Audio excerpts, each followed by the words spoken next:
Okay, you should be set. Great. Thank you very much. I call to order this special meeting of the Moab City Planning Commission on Monday, August 21st at 5:02 p.m. Present in council chambers, we have all 5 planning commissioners. It's been a while since I could say that, including our brand new commissioners, Carolyn Conant and Mikhail, correct? Mikhail Layton. As well as Miles Lofton, Jill Tatton, and myself, Kai Marienfeld. We also have city staff Corey Shirtliff and Anna Anglin. We have some other city folks here as well, members of the public in the chambers, and our city council liaison, Luke Wojciechowski. All right, first order of business at our meeting is citizens to be heard. So to be clear, this is a time to come and speak on things that are not on the agenda for this evening. If it's something on the agenda, we do have a public hearing this evening. We do not have a public hearing on one of our items, but I would be more than willing to allow anyone who's here to speak on that at the time, if that's all right. Let's see, approval of minutes, July 14th, 2023. That was our last special meeting. We're having a lot of these this summer with everyone's schedules being crazy. Jill and Miles, as the 2 in attendance, do you have anything to add to the minutes, or would you care to make a motion? I'd be happy to move to approve the minutes from July 14th, 2023 special meeting. All right. Do we? I will second that. Thanks, Jill. Okay, we have a motion and a second. Any discussion about the minutes? My understanding is that commissioners who weren't present can still vote to approve the meeting minutes. I would imagine, given our technology now, if you've watched the meeting on YouTube, you have a live recollection versus anything else. So I think that's acceptable instead of a. Great. Yes. Feel free to abstain also. If I you think historically that's what the option was. Okay. But at this point, Summer can correct us, but I believe that's an option. Okay, great. I will just then say all in favor. Aye. That's 3 in favor, Jill, Miles, and myself. All abstaining. Cool. When we make motions, just because we are folks taking meeting minutes or listening and watching, just make sure to always speak into the microphone. That would be great. So we have our new commissioners, Mikhail and Carolyn, who are abstaining from that vote. But the minutes are approved from that July 14th meeting. All right. Next on our agenda, we have approval of findings and conclusions.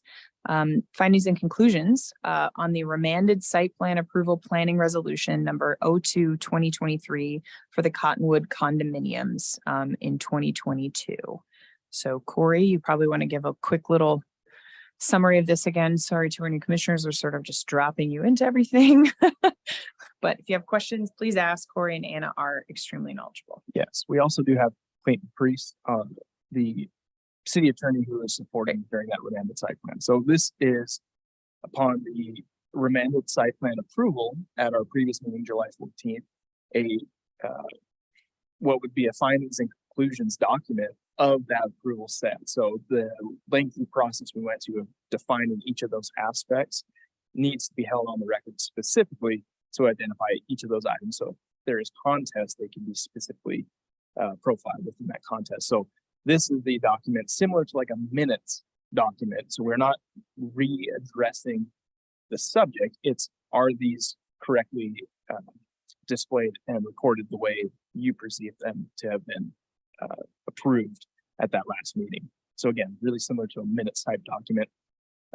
Clayton did provide most of the forward and background of that document, and then the items themselves were more or less taken directly from the meeting as best we could verbatim in a context that has what we kind of ended up designing that framework was what the feature was, the use, and then application or intent. So all of those features profiled in there. So any other questions? I know it was quite a lengthy meeting, but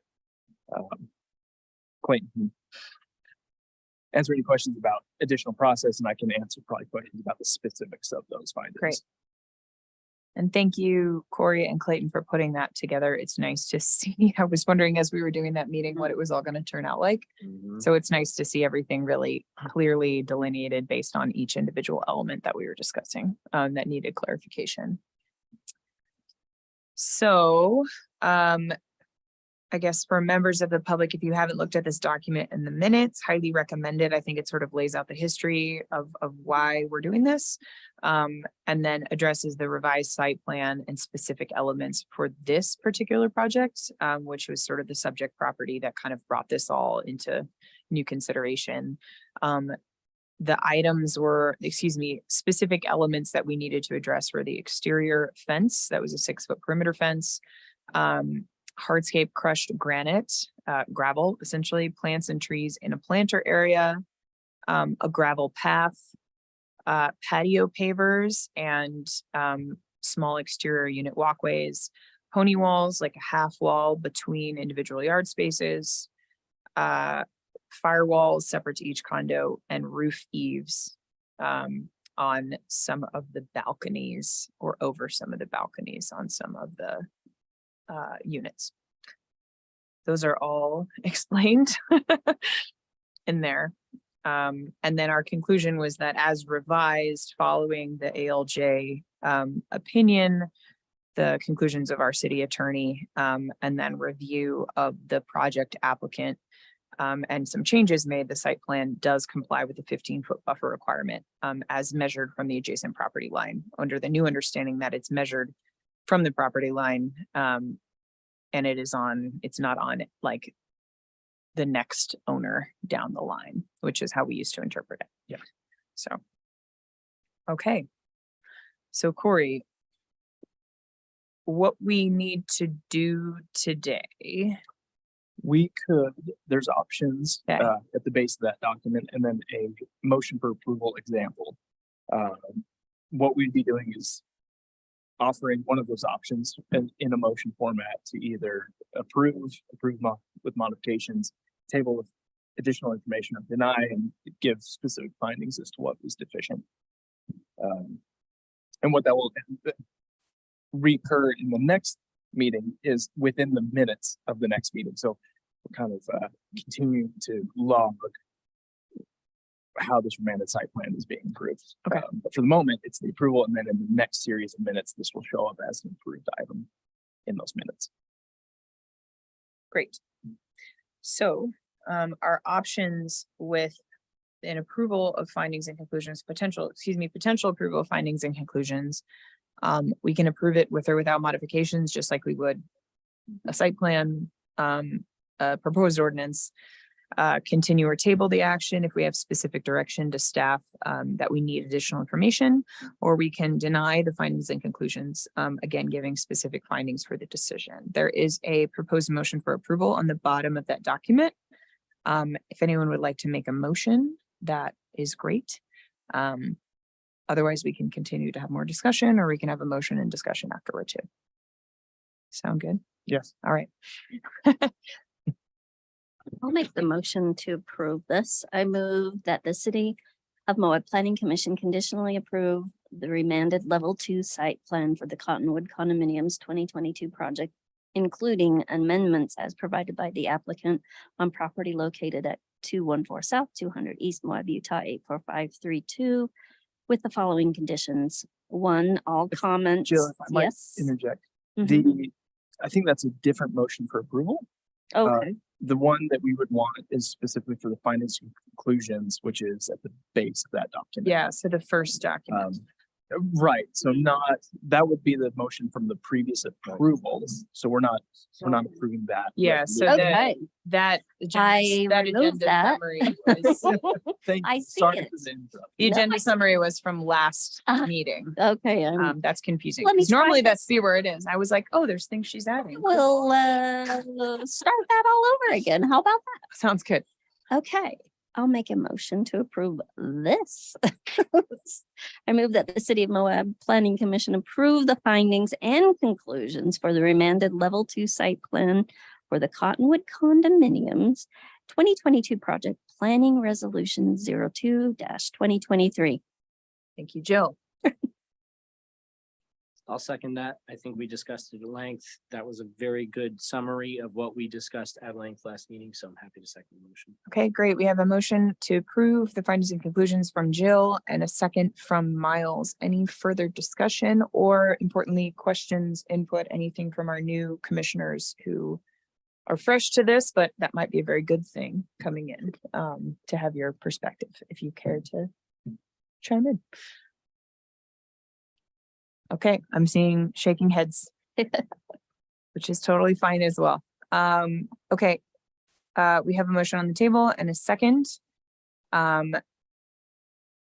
We will do a roll call vote for this.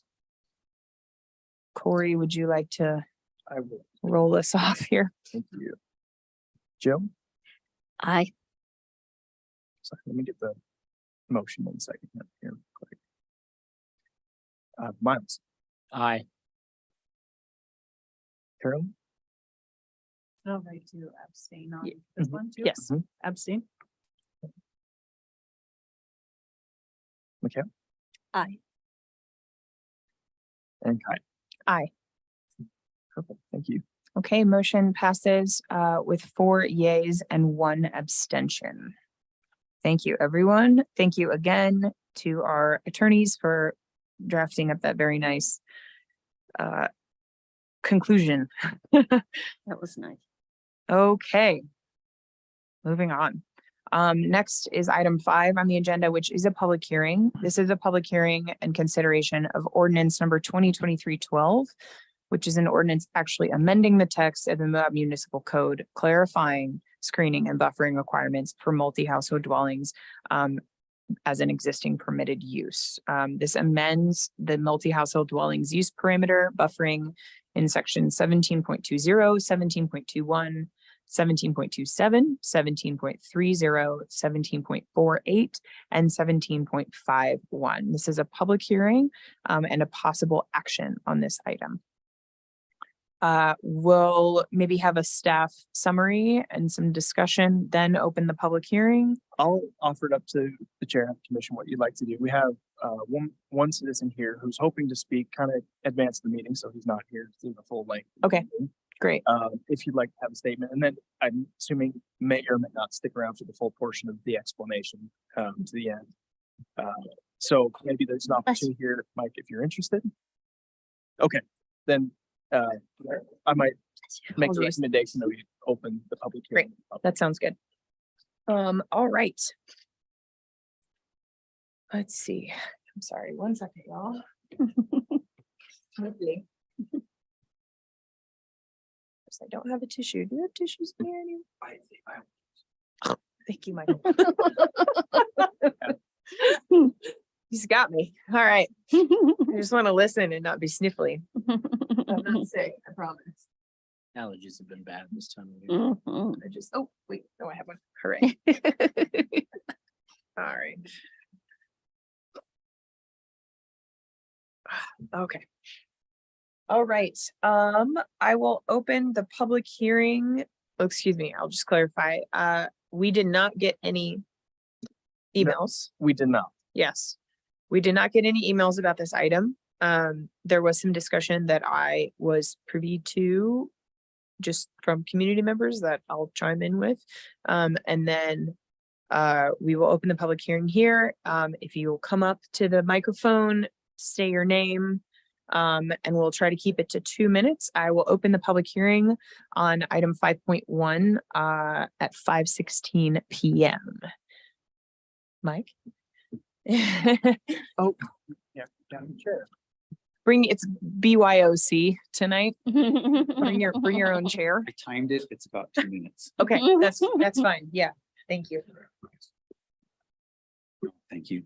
My name is Mike Tonanelli. I've been a resident of Spanish Valley for the last 47 years. I've been a contractor here for the last 40 years.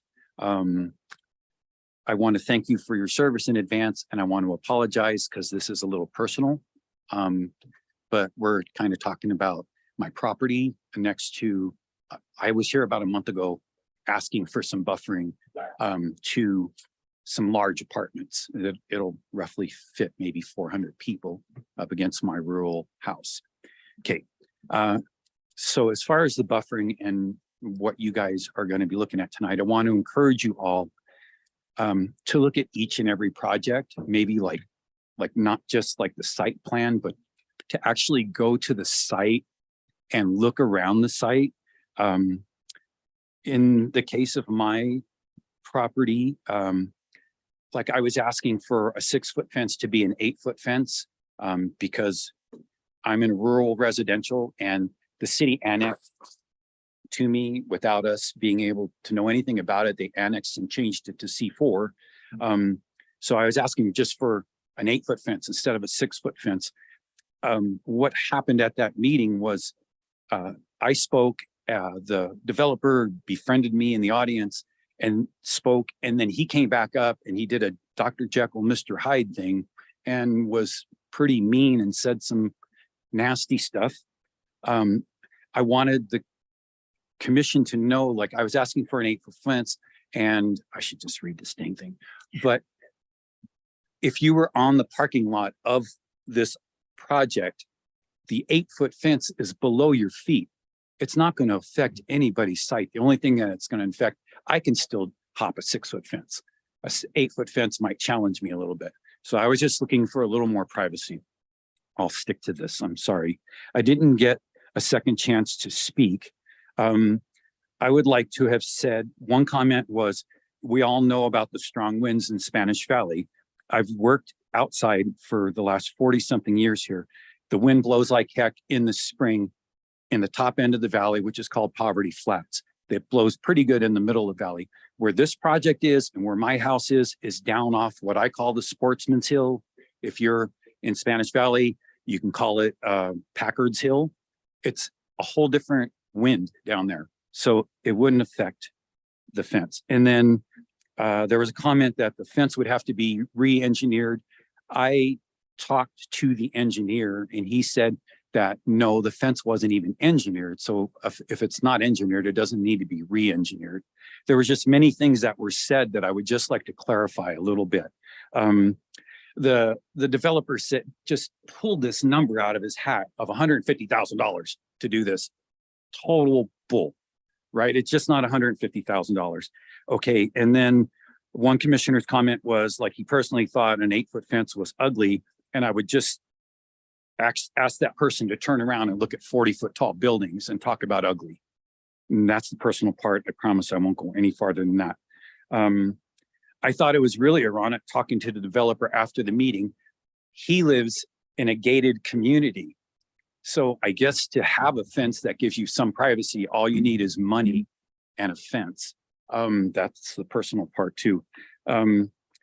So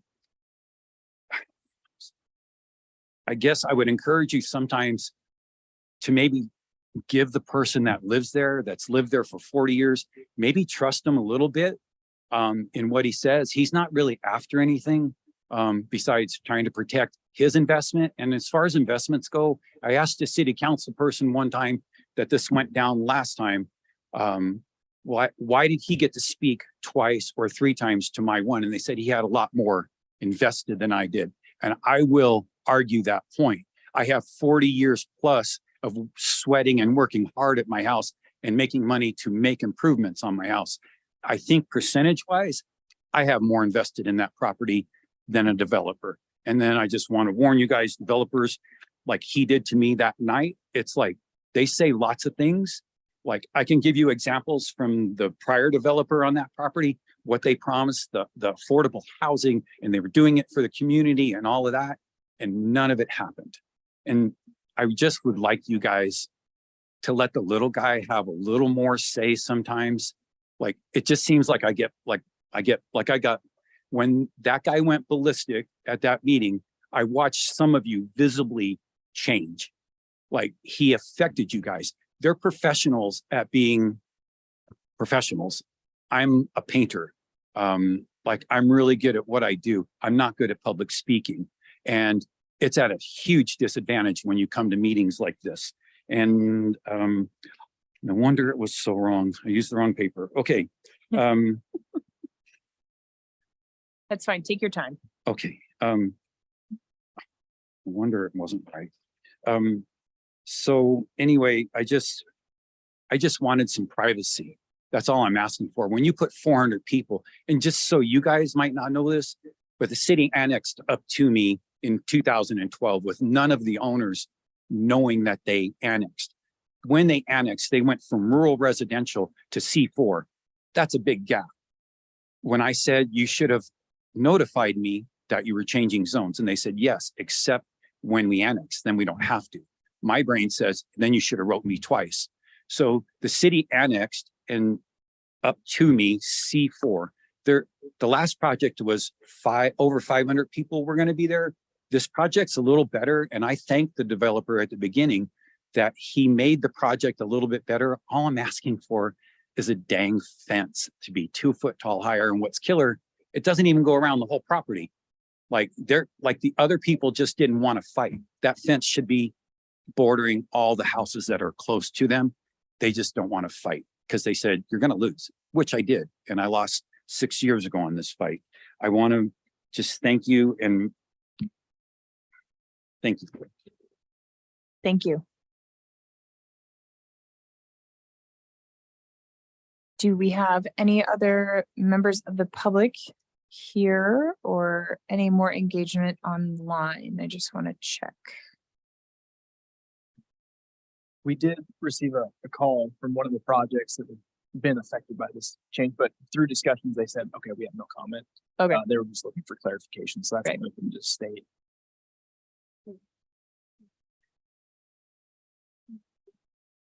You didn't? I wasn't aware. I don't know who called you. Property to, the one that has the easement on it. Irrigation easement. Or the storm drains.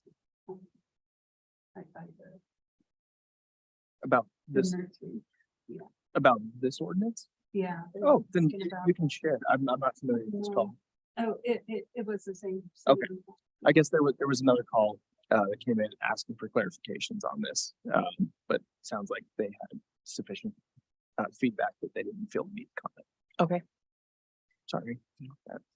Great. And then I had a mention of this brought up in the context of the second and second condos, how those seem to have very little buffering with Mm. adjacent properties. I think there's maybe been some light trespass issues that were figured out. But just being quite close, I think, and just I think it might be useful to talk about how those complied with the code that's 5 years old. If they did, or if those were What I might be able to do on this is that it was 6 townhome units, so it did not jump into this category of 7 or more. So it did not have to comply with buffering requirements. It was essentially a by right building permit for Yeah. one household. yeah. Anytime you're at 7 or more units, you're getting into a level 2 site plan application. So that there's a different development standard for 6 and fewer units. Yeah. But yeah, that's a good example of one that is right in line, Yeah. has a perception like it should be developed maybe under the larger standards, but Mhm. tonight, so it's good to clarify that now Yep. for anybody who's listening. and maybe Totally. still have that question. But tonight, near the end of the presentation, we'll be getting into what I'm gonna say, future ordinance development standards might be that maybe address some of those questions. Okay, great. Okay, thank you so much for your comments. Thank you for your engagement. It really is meaningful. So thank you very much for taking the time. And I will close the public hearing at 5:26 PM. All right, Corey, Thank you. give us some detail, please. Into it here. I have a overview presentation. Let me share a screen. It looks like that's working for everybody. In addition to that, we do have our attorney Clayton Priest on the line, who might be available for a little bit more of the high level understanding of how we're approaching this particular clarification code amendment, which is a little bit unique to us. This, there's gonna be a lot of text on the screen. Hopefully there might be a slight delay, it seems like. I think there, I Okay. noticed that with the video. Okay, so there's a slight delay. I'll try to buffer for that sake. A lot of this information and much of the information is going to be extensive as far as text goes on screen, but I wanted to have it available if anybody's watching, they can pause and really read verbatim what's going on. But we'll discuss all of this in a summary format. The impetus for this change was following a determination made by an administrative law judge, or we'll use this term ALJ moving forward, associated with a particular appeal regarding the language and clarification for screening and buffering requirements for multi-housing developments of 7 or more. Upon that findings, it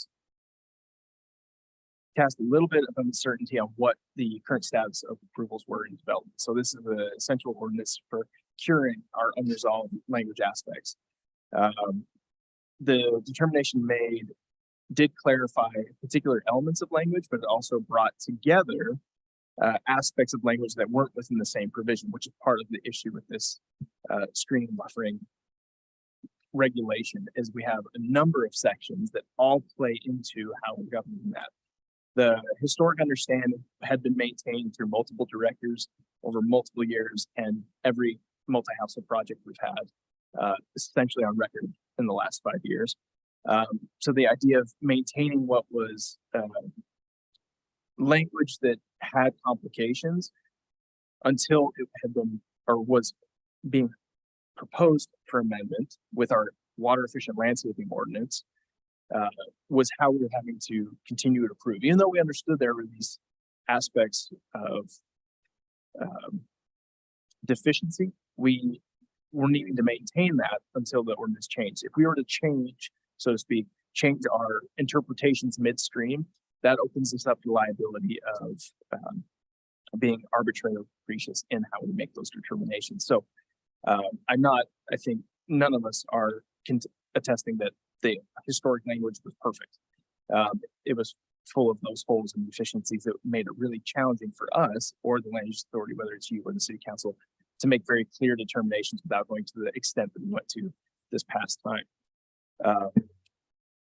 This clarification ordinance that we're approving now is essentially drawing together all of those language elements that we had. There's essentially no language in here that isn't already in the code, but we're bringing it all in one place to exist in a clear determination facet for all of the projects that have been approved so far and those that are currently going on, and giving them a chance to cure under that situation.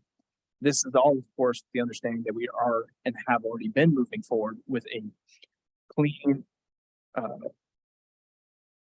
screening and buffering requirement that will be attached to our water efficient landscaping ordinance. So for our new commissioners, a lot of moving pieces here, and especially for our public, it's really hard to track all of these things. But what I've done in the next couple of slides is profile a number of all the existing language areas that would have played into and what the planning commission had to do, reviewing aspects for those screening buffering regulations. So within one definition section, we have a buffering language definition and the landscaping language definition.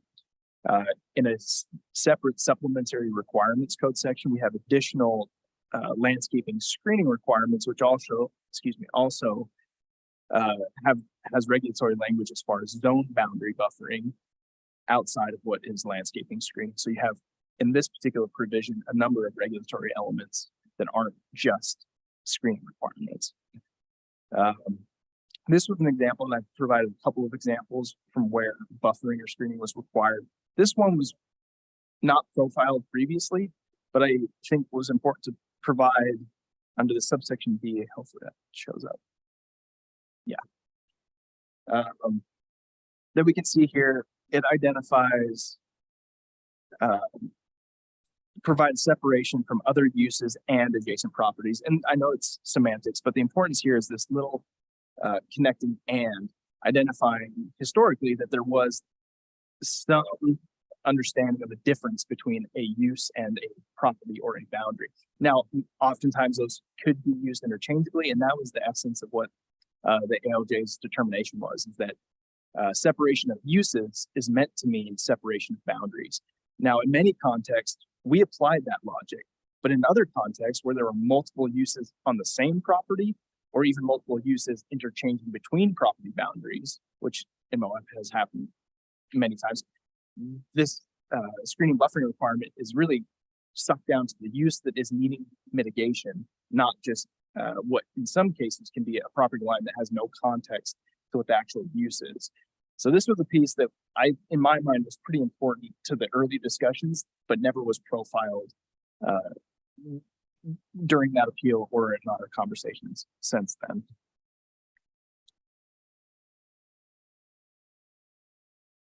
This is the multi-household buffering requirements. This is the one that we're all familiar with and the one that is being focused on for change in this clarification. This is the only one that will need clarification and change. Essentially identifying that 15 feet from adjacent uses. We're updating that language to specifically say 15 feet from properties, but we're also bringing together all of those other language pieces that we're reviewing to ensure it's a complete understanding of what has historically been this combination mitigation effect.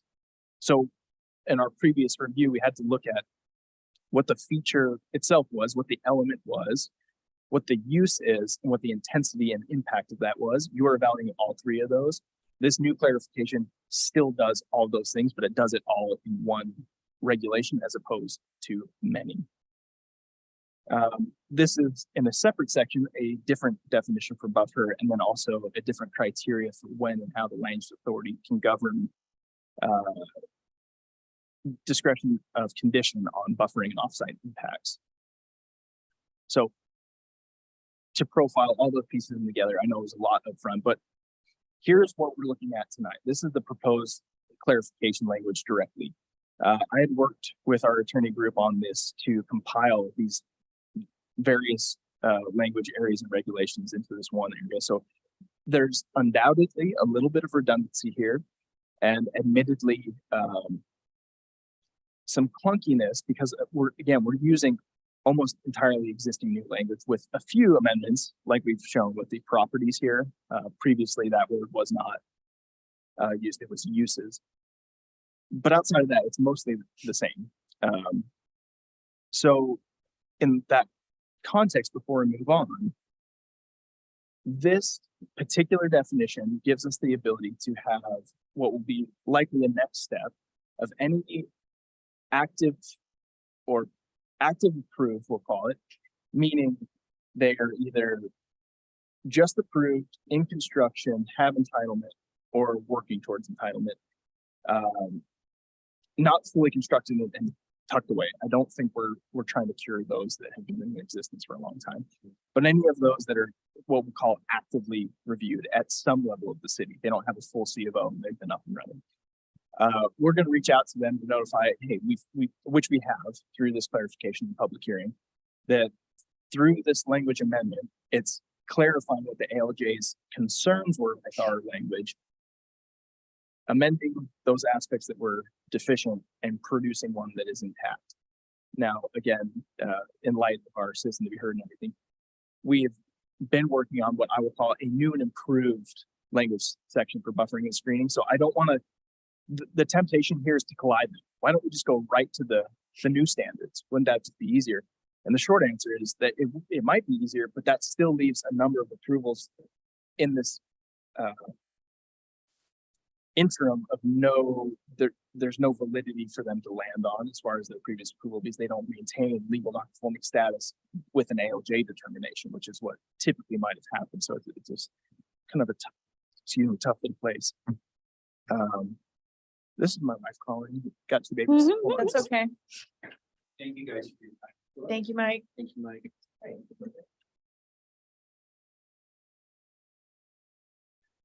We are pausing for a quick phone call.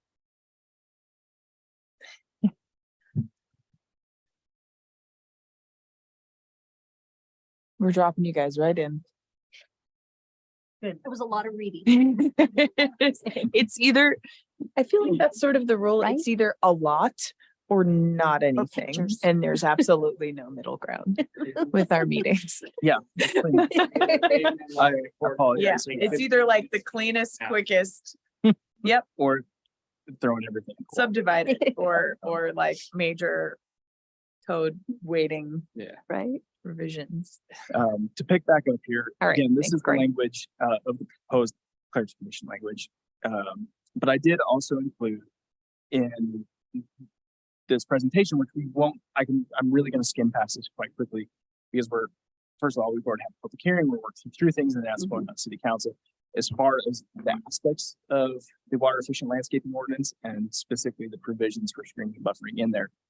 But you can see that already in this additional language we're proposing has resolved a lot of these issues that we were discussing, both in the existing language and some of even the deficiencies of keeping the whole context in the way it's designed. So it's unfortunate, bad timing for Mike to have left with some of his comments to maybe observe this, that we're advancing this development in a very complete and consistent matrix of development, meaning it's more or less a formula, and it is removing that aspect of interpretation combination, which is what we've found is a deficiency years ago, which is why we started this way, is to make it easier for not only the developer, but for staff and the land use authority to have clear definitions of what does and does not meet the requirements. And unfortunately, again, as Mike has stepped away, some of those amendments include or could include, as the city council's review, at a zone boundary buffering, which would be an example of Mike's property, an 8-foot fence. That's coincidental. I'd say that Mike had not communicated to the commission at any time prior to this, but it's interesting that some of his desires like that would have been addressed in something like this, versus like say the standard zone boundary as it is now is just a 6-foot fence. Period. We've added additionally some landscaping elements to accompany that. And then the matrices that go along with these. So again, I'm scrolling through that if anybody's listening, watching, and wanting to pause and walk through these a little bit more specifically, but Can you go back to that? I'm sorry, you lost me there. You're saying that we're now looking at having an 8-foot fence requirement in the code that we haven't had before? for zone boundaries. Now, we do have 8-foot fence requirements in our code right now.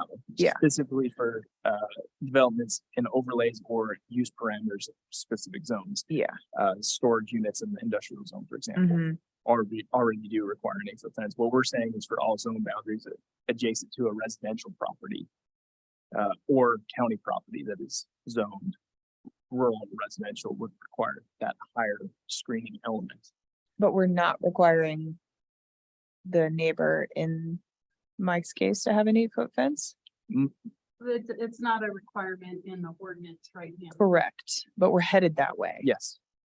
That would have been very useful to I think know that was Mike's last time. comment, thinking like, man, I'm daily $100 short from this Yeah, one. It's like, and it is, and that's- unfortunately, Yeah, we've been working on this for quite a long time, frustrating.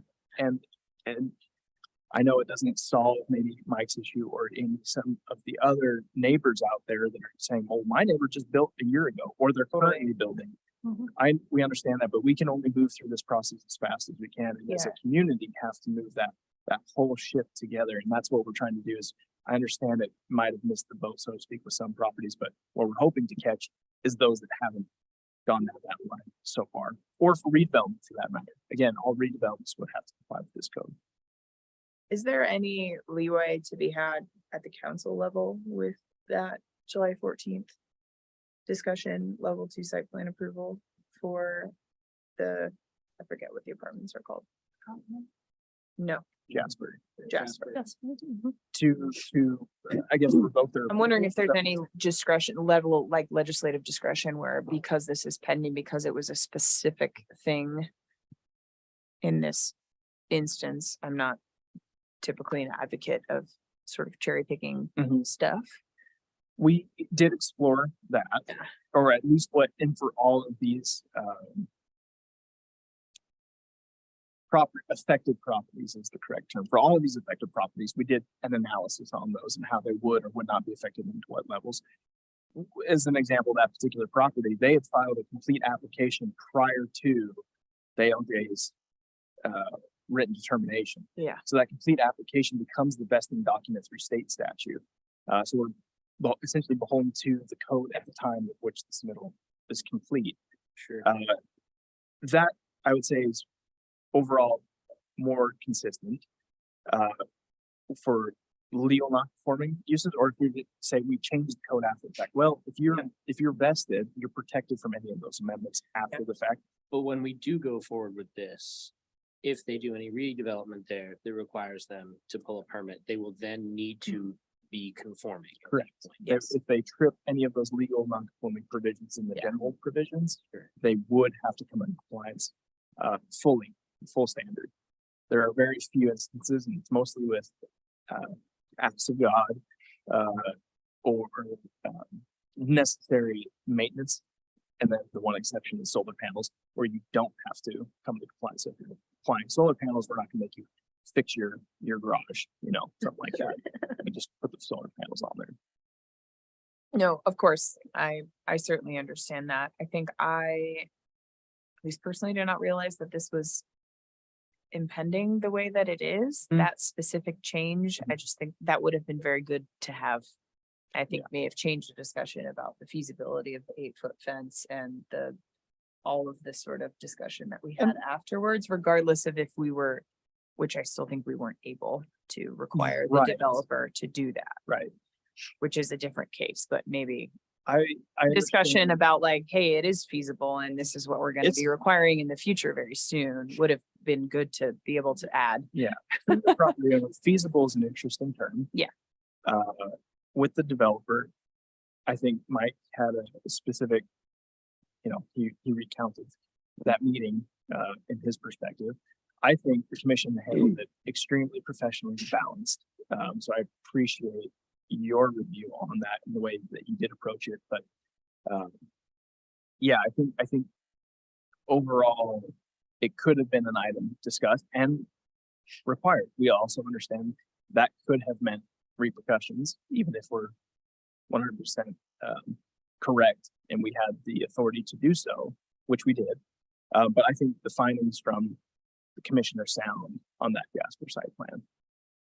So I don't think there's anything of, oh, I wish we'd have done it. I think you did it exactly the way it needed to be done. That's a weird way to say that, but Yeah. But yeah, for Mike's sake, something like this would have, I think, been beneficial to him had we gotten it in sooner. Well, and at the very least, I mean, his public comment here today was asking us to have a little bit more attention or empathy for those who maybe butted up against these high use zones, Mhm.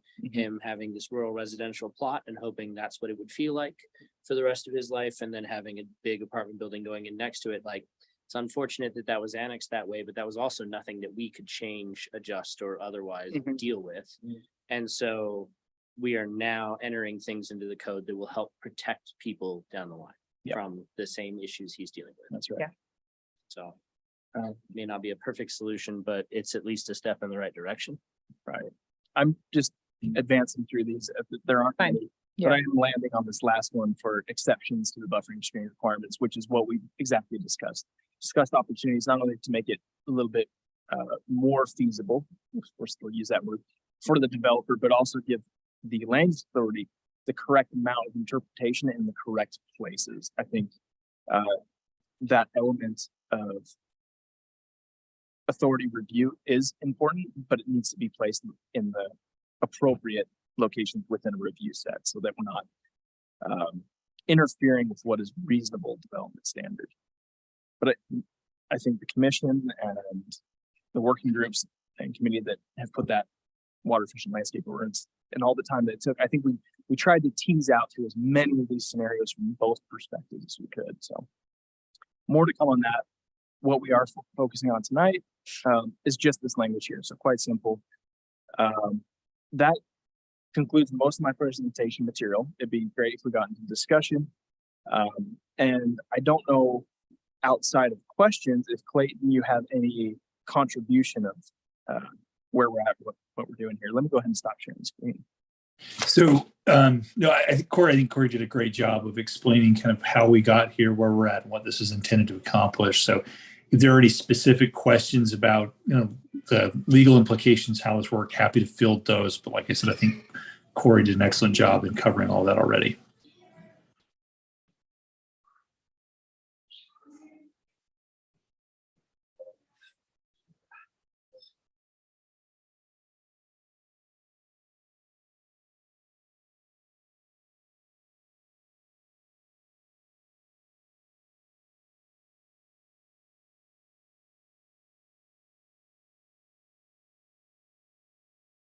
Thank you, Clayton. I'm just rereading it one more time.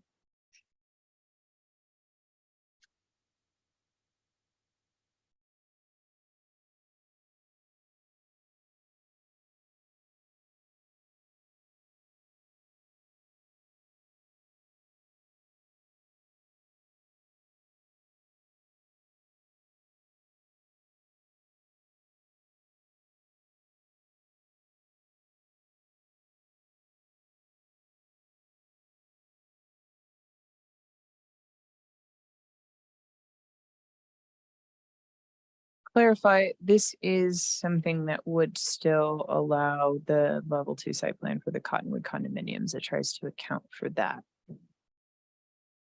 This, with the remanded approval, Yes, their remanded approval would comply with this ordinance. Yeah. That makes sense. yeah. Um, It's yes. it's the list of things with reduce the impact on adjacent uses Mhm. added that Mhm. kind of piques my ears a little bit, I have to say, because things that we discussed and clarified can be within that 15-foot buffer. Mhm.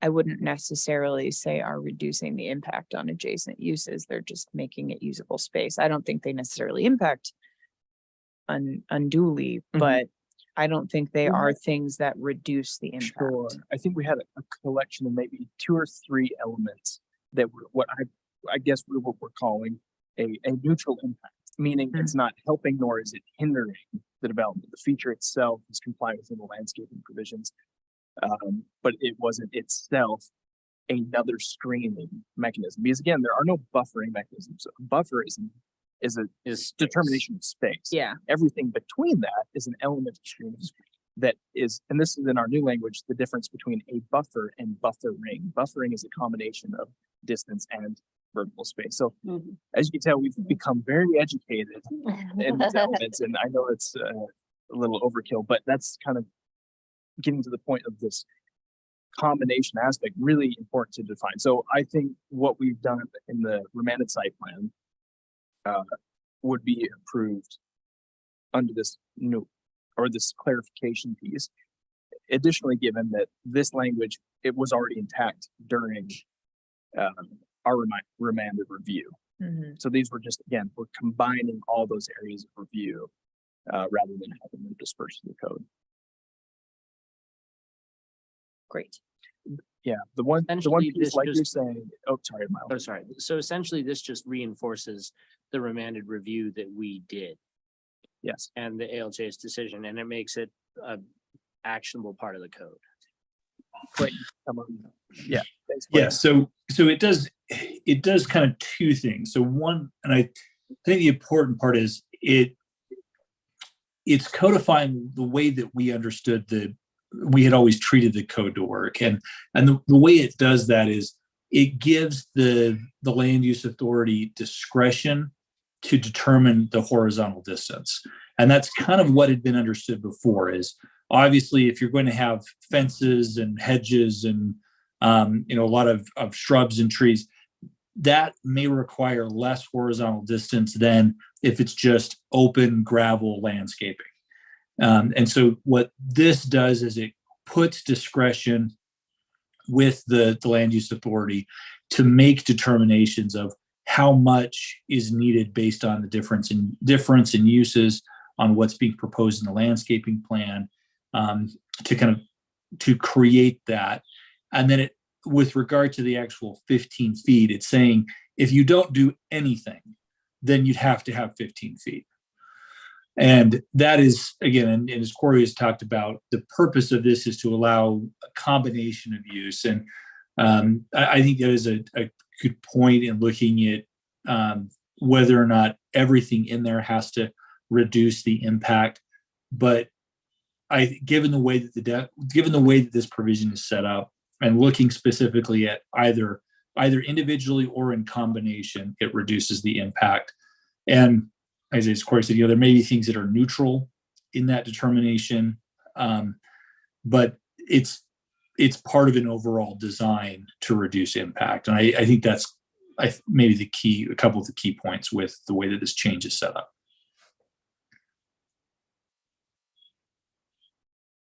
Thank you.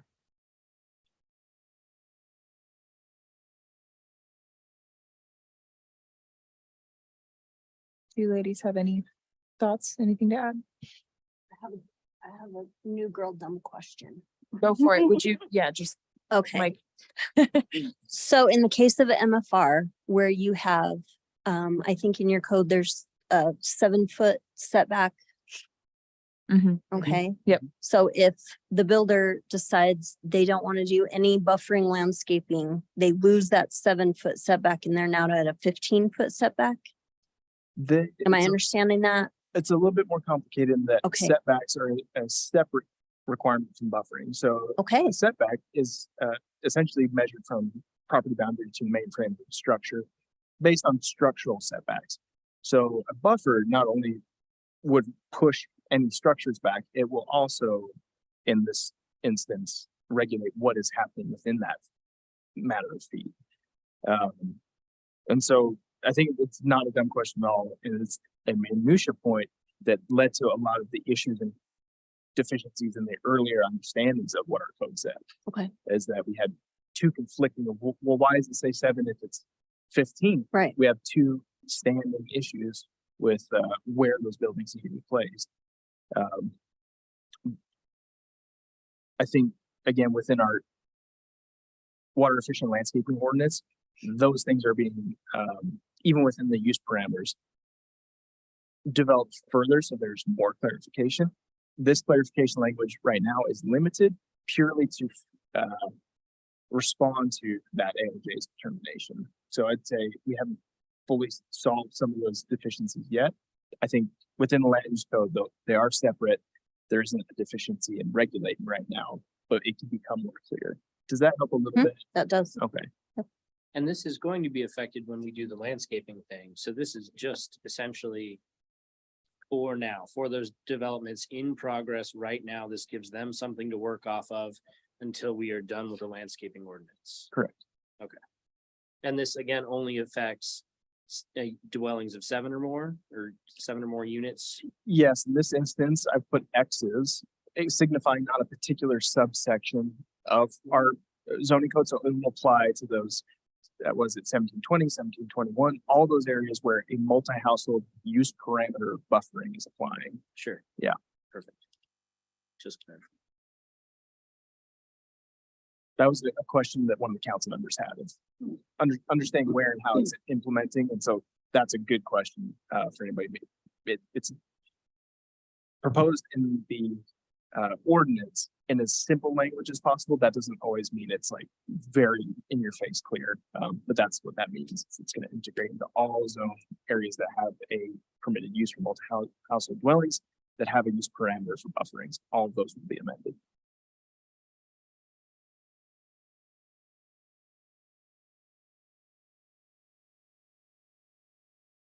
okay. Thank you, Corey. Thank you, Clayton, as well. I just want to make sure we're like very clear about what's happening. So that's really useful. So as usual, you will see that there is an agenda summary with a possible action following our public hearing this evening. I will note that on the agenda summary, the meeting date is listed as June 22nd. I apologize Oh, for that. As That's we were- fine. Yeah, rescheduling. Thank you. I don't think that matters, but just flagging that Thank if you. there's confusion. Okay. Because it did matter the last time because we were looking at the old agenda summary. Right. So. Yes, sorry. You can blame that on it. Right. Monday. I did, for note, update that on the website, but I don't think it corresponded to everyone's agendas. Because I Correct. did catch that after the fact, and there was Okay. also a minor time issue. We're meeting at 5 o'clock. That's slightly abnormal. So one of the other, it wasn't anything that governed it. All of our noticing documents said 5, but it was one of a possible call to order at 6. Got it. I adjusted that to 5 as well. Perfect. Thank you for pointing that out. Yeah, And actually, absolutely. Eve told me caught that one. Of course she Call to did. order. Eve's on it. All right, so our options on this draft ordinance, can you speak to the process? So this comes through us as the recommending body, having held the public hearing, then it will go to city council, who is the final approval. on That's right. this. So this is running through as a static text amendment, Yes, development code process. great. So we can make a positive recommendation with or without modifications. It doesn't look like there are any suggested modifications. We can continue action if there's specific direction we need to give and more information we'd like, or make a negative recommendation to the city council, who will then still hear it and consider it themselves. Yes. Yeah. Correct. Any thoughts? Any? Discussion. It seems fairly straightforward to me. I understand that like those developments currently in progress right now need something to land on for the time being, and this seems like a reasonable way to go with the ALJ's determination and everything like that in mind. So I don't know if anybody else. Otherwise, I'll happily make a motion and recommendation. Yeah. All right, well then I move that the City of Moab Planning Commission forward a positive recommendation to the City Council on Moab City Ordinance 2023-12, an ordinance amending the text of Moab Municipal Code, clarifying the screening and buffering requirements for the multi-household dwellings permitted use. Okay, I will second that. okay, we have a motion by Miles, a second by Jill. Any other discussion before we take a vote? All right, I have none. Thank you for the thorough discussion and analysis, Corey. Appreciate it. All right, we will do a roll call vote once again whenever Corey is ready with his whiteboard. All right, Miles, Aye. Jill, Aye. Carolyn, Will it impede anything to abstain? it would not. It would Okay, not. Abstain. And then Carolyn, then Mike might not pick that up, but Carolyn abstained. So Yes. That's okay. Mikhail? Aye. Okay. Aye. Thank you. All right, motion passes 4 in approval and 1 abstention. Thank you, everyone. Thank you, staff, for being here for a special meeting. That's nice to have good standards for the folks underway right now, looking to the future. That's good to see. I wish we could do that more often, honestly. Mhm. It stinks that it had to come down to this, but I think that was a clarification that was important to have. Yeah. But not going through an administrative law judge every time Yeah. would be great. All right. Future agenda items.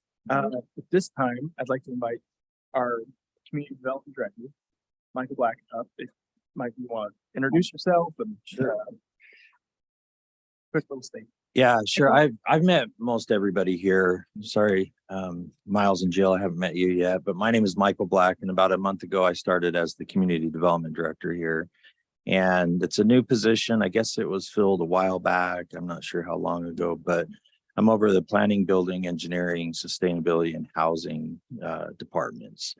So happy to be here and work with Anna and Corey and with all of you. We will, I'm sure, get to know each other. I've been in meetings with some of you already, so look forward to getting to know you as well. My background is in planning. I've worked in Utah and Oregon. My education is from the University of Utah, so we have consistency there with Corey and myself. Got a master's degree in urban planning, and I've been a community development director at a couple of cities, Cottonwood Heights in Utah, Grants Pass, Oregon. And then for the last 9 years, I was the Parks and Recreation Director for the Ashland Parks and Recreation Commission in Ashland, Oregon. So I'm happy to be here and look forward to working with you all. Welcome. Excited to Thank have, you. very excited to have you.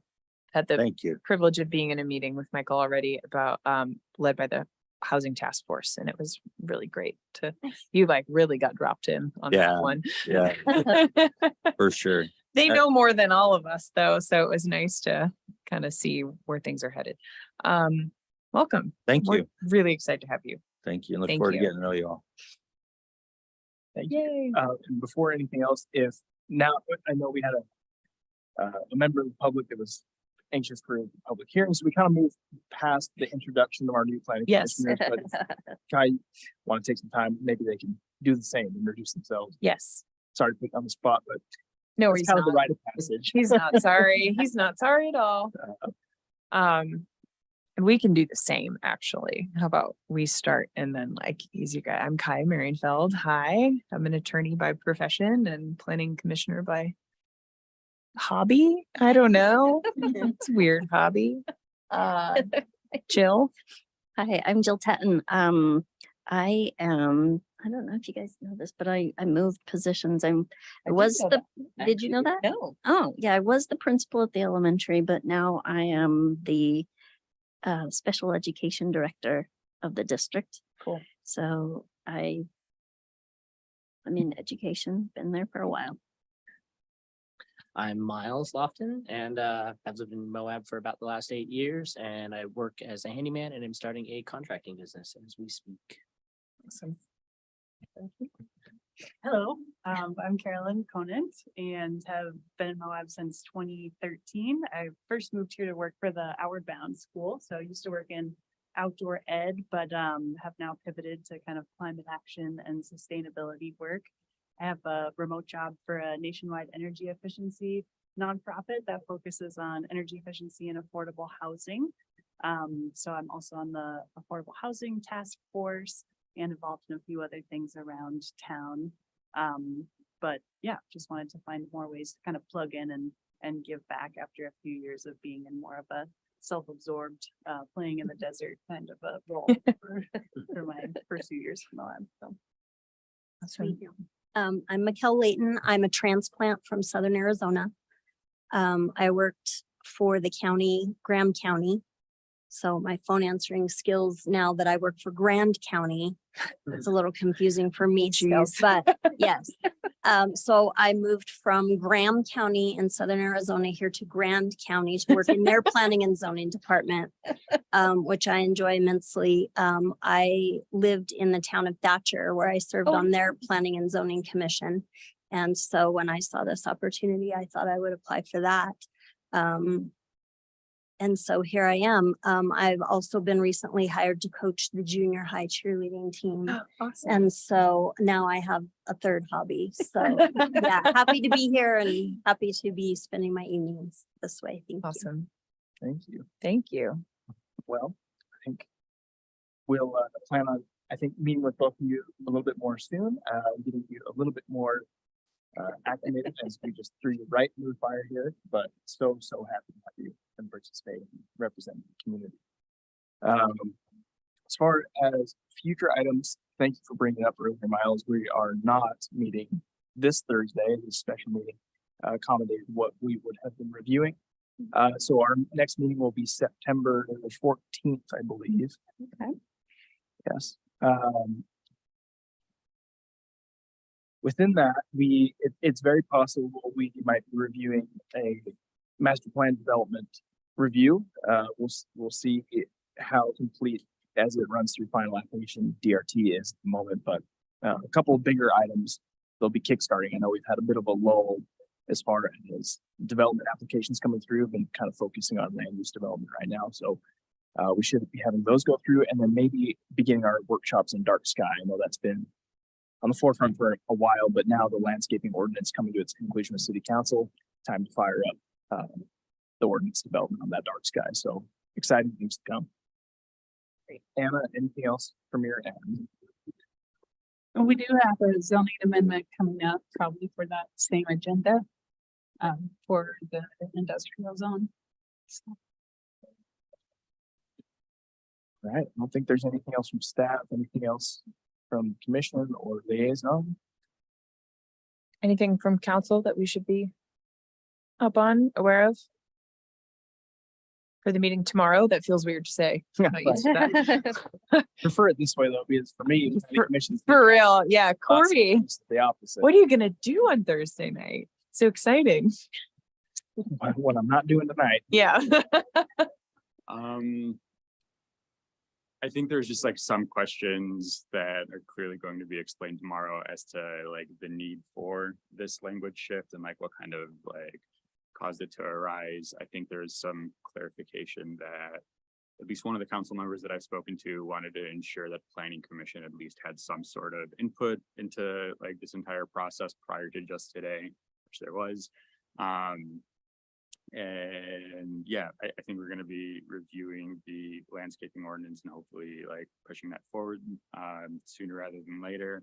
And then I've had some conversation about potentially taking a look at the approach that the city takes towards its pre-annexation process, just to ensure that there's at least some space for a bit more public input.